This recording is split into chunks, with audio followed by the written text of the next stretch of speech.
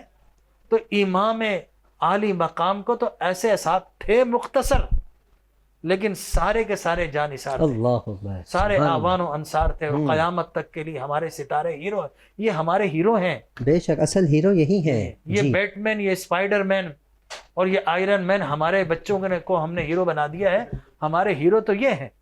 یقینی طور پر ہم چاہیں گے کامران بھائی ایسے موقع پر کوئی کلام ہو جائے جی، تاکہ ہم اپنے ہیرو کو، اپنے اسٹارز کو جنہوں نے دین کو بچایا، ہم ان کی شان میں کچھ نذرانے پیش کر سکیں. سبحان اللہ. میرا حسین باغ نبوت کا پھول ہے، میرا حسین باغ نبوت کا پھول ہے،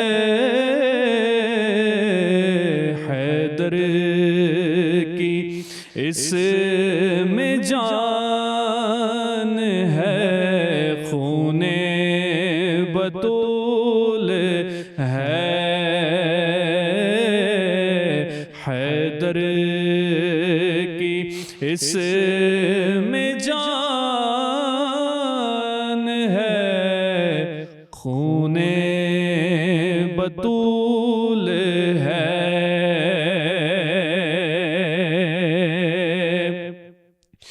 گزرا جہاں جہاں سے نواسا حضور کا،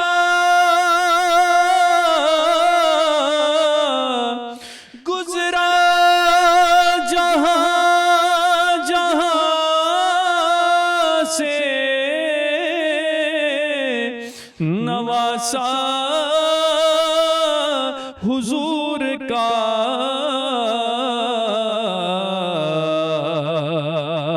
اب تک وہاں خدا کے کرم کا نزول ہے، اب تک وہاں خدا کے کرم کا نزول ہے. اور ایسی عظیم ذات ہے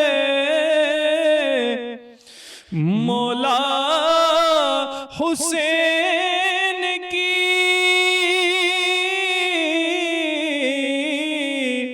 ایسی عظیم ذات ہے مولا حسین کی،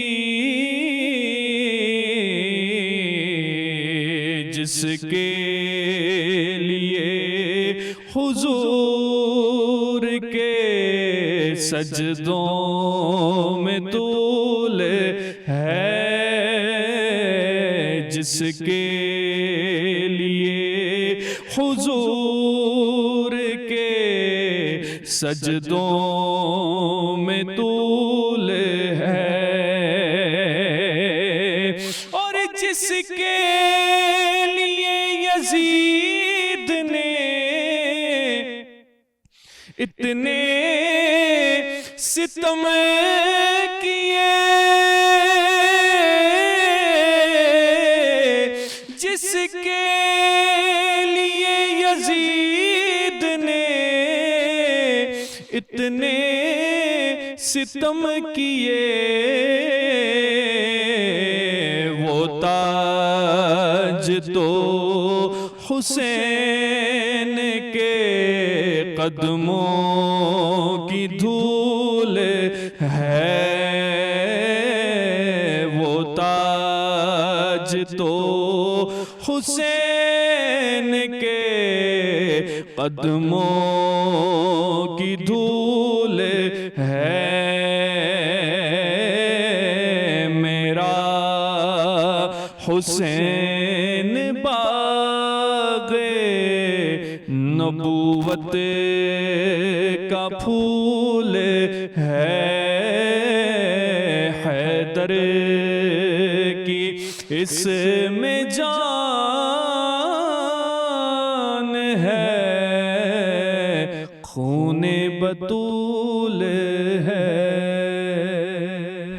بے شک سبحان اللہ۔ کامران نقشبندی صاحب، اللہ پاک آپ کی آواز میں سوز میں بہت برکت عطا فرمائے۔ آپ نے امام علی مقام کی شان میں اتنی خوبصورت منقبت پیش کی۔ ناظرین کرام، ہم بریک کی طرف بڑھتے ہیں، انشاءاللہ ملتے ہیں مختصر سے بریک کے بعد، کہیں نہ جائیے گا۔ شروع ہوا جو سفر کربلا، صبر حسینی دیکھ کر دشمن بھی جھک گئے۔ شروع ہوا جو سفر کربلا، صبر حسینی دیکھ کر دشمن بھی جھک گئے۔ ویلکم بیک ناظرین، آپ دیکھ رہے ہیں پروگرام سفر کربلا۔ میں ہوں آپ کا میزبان حافظ حامد رضا، ہمارے ساتھ علامہ ڈاکٹر جمیل راٹھور صاحب موجود ہیں۔ سفر کربلا کی بات ہو رہی ہے تو کیوں نہ کہا جائے کیا بات رضا اس چمنستان کرم کی، کیا بات رضا اس چمنستان کرم کی، زہرا ہے کلی جس میں حسین اور حسن پھول۔ ناظرین کرام، یہ وہی تو پھول ہیں کہ جنہیں سرکار دو عالم صلی اللہ علیہ وآلہ وسلم سونگا کرتے تھے۔ ناظرین سونگا کرتے، تو سوال کرنے والے نے سوال کیا سرکار دو عالم صلی اللہ علیہ وسلم کی بارگاہ میں، فدا کا ابی و امی یا رسول اللہ، یا رسول اللہ آپ کیوں سونگتے ہیں؟ تو فرمایا مجھے ان سے جنت کی خوشبو آتی ہے، میں اس لیے انہیں سونگتا ہوں۔ میں چاہوں گا ڈاکٹر صاحب اس بات کو آپ کنٹینیو کیجیے گا، پھر اس کے بعد ہم اپنے سفر کی طرف گامزن ہوتے ہیں، پلیز۔ دیکھیے، اللہ تبارک و تعالی نے ہر نبی کو جو اولاد عطا فرمائی تو وہ اولاد کو بھی اللہ نے نبوت سے سرفراز و سرخرو فرمایا۔ بے شک، ٹھیک ہے نا، ایسی بہت سارے اگزامپل ہمیں سابقہ انبیاء میں نظر آتی ہیں۔ لہٰذا حضور اکرم صلی اللہ علیہ وسلم کی اولاد نرینہ بچپن میں انتقال کر گئی، یہ اس بات کی دلیل تھی کہ آپ کے سر پر ختم نبوت کا تاج اللہ نے پہنانا ہے۔ لہٰذا اگر اولاد ہوتی، نبی نہ بھی ہوتے، تو یقینی طور پر یہ تخصیص حضور کے حصے میں نہ آتی کہ نبی کا بیٹا بھی نبی۔ لہٰذا وہ انتقال کر گئے، اگر یہ نبوت کو چلنا ہوتا تو اللہ انہیں باقی رکھتا۔ بے شک، ٹھیک ہے نا، لہٰذا آپ کی اولاد آپ کی بیٹی فاطمہ تو زہرا سے چلی ہے۔ اللہ اکبر۔ ٹھیک ہے نا، آپ کی 2 صاحبزادے تو پہلے انتقال کر گئی تھی، پھر آپ کی ایک اور صاحبزادی جب بدر میں آپ جا رہے تھے تو حضرت عثمان غنی بدر میں نہیں گئے، لیکن رسول اللہ نے بدری صحابہ میں ان کو شامل کیا، اس لیے کہ وہ آپ کی بیٹی کی جو ہے تعزیت کر رہے تھے، ان کی کفالت، ان کی دیکھ بھال کر رہے تھے۔ ٹھیک ہے نا، تو ایسی صورت کے اندر وہ وہاں پر تھے لیکن بدری صحابہ میں شمار کیا گیا ان کو۔ سبحان اللہ۔ ٹھیک ہے نا، تو میرا کہنے کا مقصد یہ ہے کہ یہ سارے کے سارے وہ لوگ تھے، نفوس قدسیہ تھے کہ جن کی شان کا کیا کہنا، لیکن حسن و حسین رسول اللہ صلی اللہ علیہ وسلم کی اولاد کا سلسلہ بیٹوں سے چلتا ہے، آپ کی اولاد کا سلسلہ بیٹی فاطمہ الزہرا سے چلا ہے۔ سبحان اللہ۔ ٹھیک ہے نا، اور حسن و حسین پھول ہیں، اور پھول کس کے؟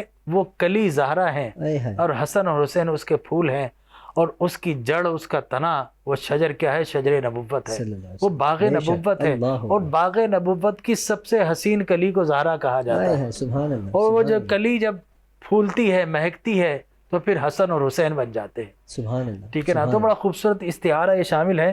اور میں آپ سے عرض کروں، رسول اکرم صلی اللہ علیہ وسلم ان دونوں سے بہت زیادہ پیار کیا کرتے تھے۔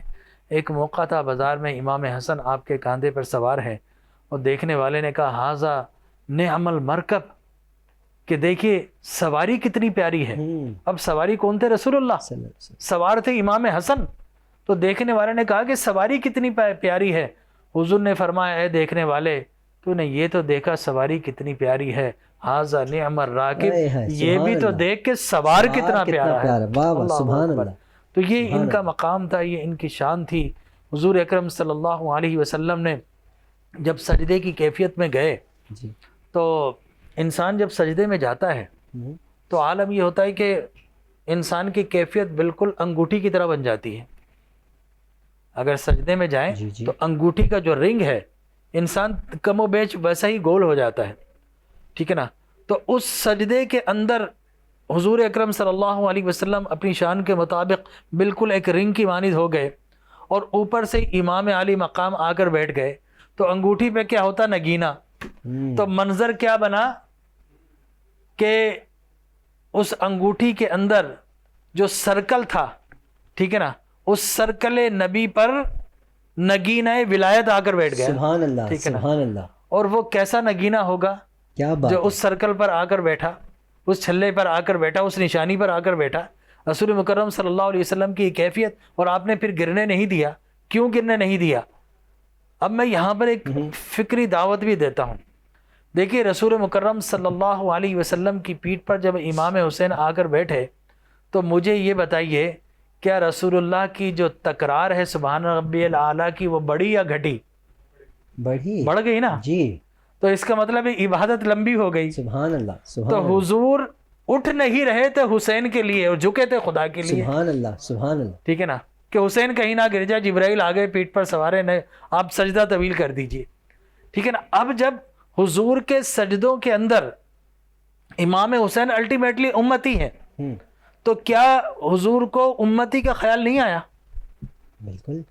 تو میں یہ کیوں نہ کہوں کہ جب نبی کی نماز میں امتی کا خیال آ جائے تو نبی کی نماز نہیں جاتی، اور امتی کی نماز میں نبی کا خیال آ جائے تو امتی کی نماز کیسے جا سکتی ہے؟ اللہ اکبر، ٹھیک ہے نا، عشق کی بات ہے، کیا عشق بات کی ہے، بات۔ سبحان اور اللہ۔ پھر آپ یہ دیکھیے کہ حضور اکرم صلی اللہ علیہ وسلم کو خیال آیا حسین کا، تو کیا حسین دنیا تھے؟ نہیں، حسین دین تھے، لہٰذا دین کا خیال آیا آپ کو۔ اگر دنیا کا خیال آتا تو ہم کہتے ہیں نبی کا خیال دنیا کی طرف چلا گیا، نہیں، حسین دین تھے، اور دین کا حصہ تھے، دین کو بچانے والے تھے، لہٰذا امام حسین ہی حضور کے خیالوں میں تھے، تو پتہ چلا دین خیالوں میں تھا۔ اب آپ یہ دیکھیے، میں عرض یہ کر رہا تھا اس مقام پر کہ امام حسین جو ہے نماز پڑھا رہے ہیں، پیچھے سارے یزید لشکر نماز پڑھ رہے ہیں۔ پھر ایک موقع آ گیا، ابن سعد آ گیا اور کشیدگی بڑھ گئی، ٹینشن بڑھ گئی، ٹھیک ہے نا، مکالمہ تکرار تک چلا گیا۔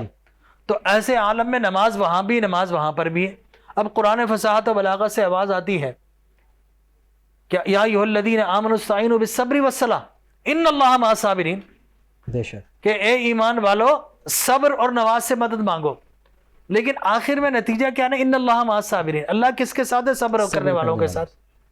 ان اللہ مع الصلاۃ والصابرین ہونا چاہیے تھا، لیکن فرمایا ان اللہ مع الصابرین۔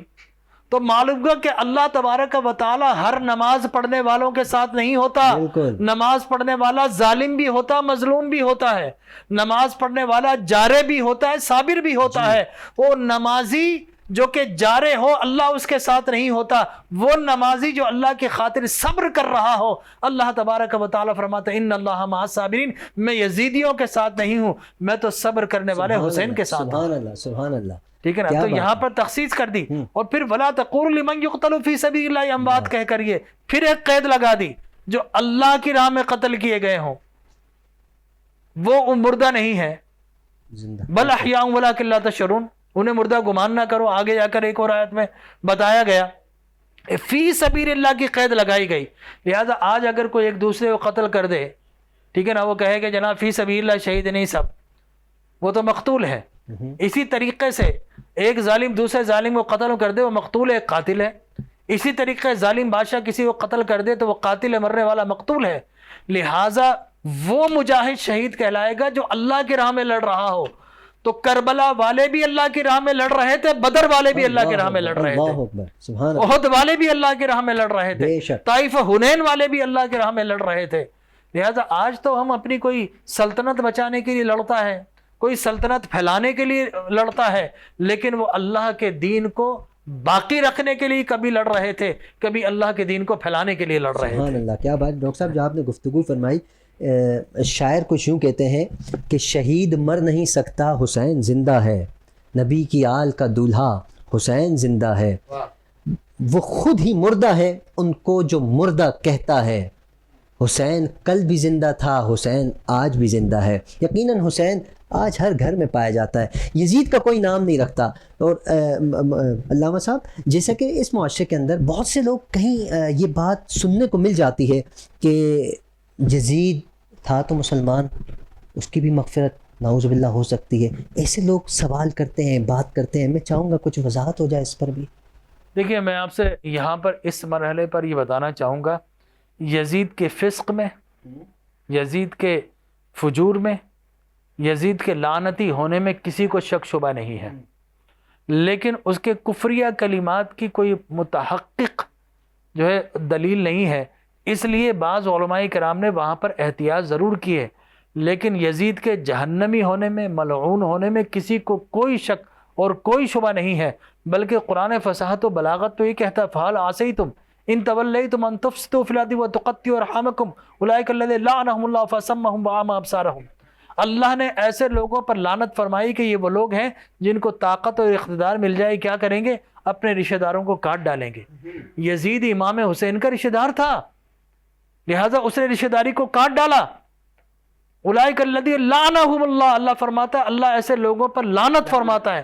فاصمهم واعمی ابصارهم، وہ اندھے ہیں، آنکھیں ہیں لیکن اندھے ہیں، کان ہے لیکن بہرے ہیں۔